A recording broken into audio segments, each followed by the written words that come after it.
जख्म देने का अंदाज कुछ ऐसा है, जख्म देकर पूछती हो हाल कैसा है।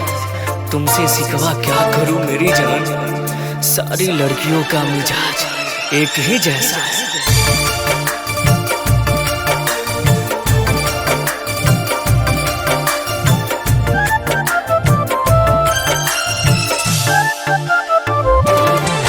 अब हाल कहा मर पूछे लो,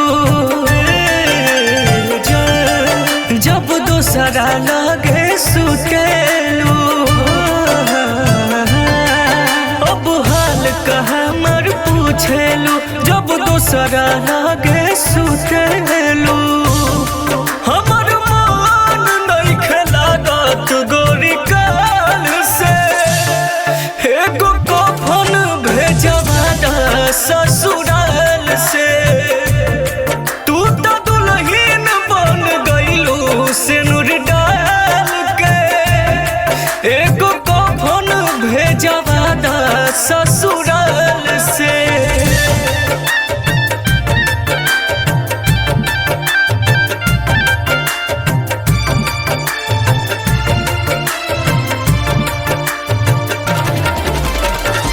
मार दिहलु ठोकर तू बुझलू गरीब हो, तहरे के रखले रहनी दिल के करीब हो।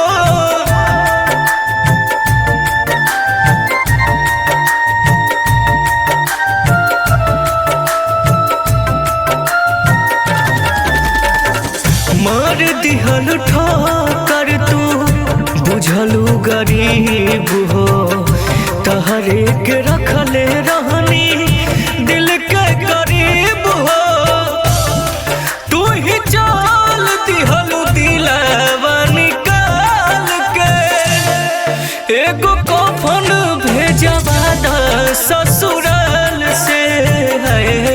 हमर मन नइखे लागत गोरी काल से, एगो कफन भेजवा दा ससुराल से।